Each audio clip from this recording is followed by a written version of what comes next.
He had what many would dream of: wisdom beyond measure, wealth beyond imagination, power beyond challenge. He ruled over a golden age, a kingdom admired by nations far and wide.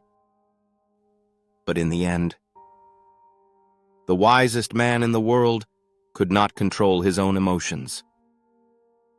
Solomon, son of the legendary King David, was born into a destiny unlike any other. From an early age, he saw the weight of a crown, the burden of ruling a people chosen by God. When his father died, the throne of Israel was placed in his hands, and the world watched to see what kind of king he would become. In the early days of his reign, something extraordinary happened.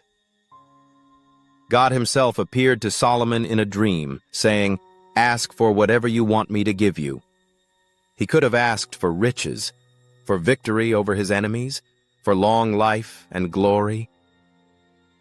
But Solomon asked for something far greater: wisdom. Wisdom to govern God's people with justice. God was pleased, so pleased, in fact, that he gave Solomon not only wisdom beyond compare, but also riches and honor beyond imagination. No king before him, and none after, would match his greatness. Jerusalem flourished.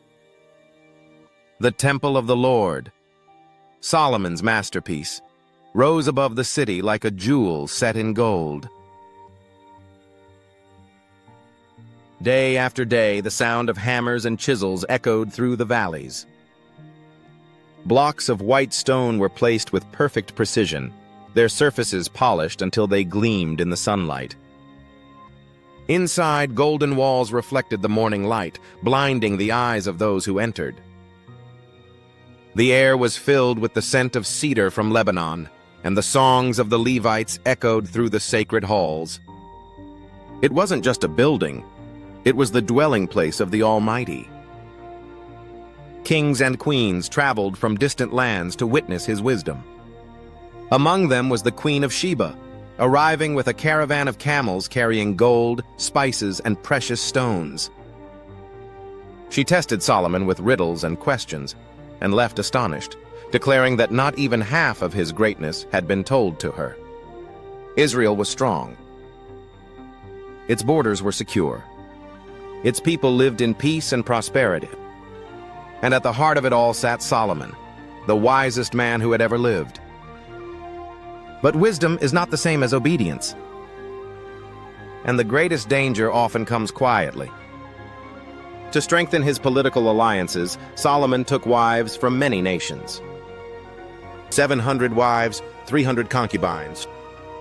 With them came foreign customs, foreign gods, and foreign altars. What began as a strategy for peace became a gateway for compromise. Little by little, the heart of Solomon turned away from the Lord. The same man who had built the temple for the living God now allowed altars to false gods to rise in the very land God had given him. High places of worship to Molech, to Chemosh, to Ashtoreth.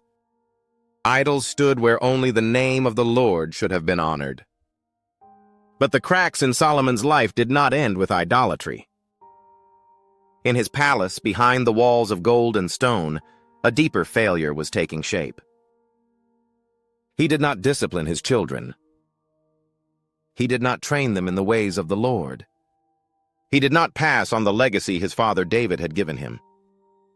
And so, when Solomon's life drew to an end, his son Rehoboam inherited the throne, but not the wisdom. The young king, arrogant and untested, rejected the counsel of the elders who had served his father, and chose the reckless advice of his friends. In a single decision, he provoked the people to rebellion.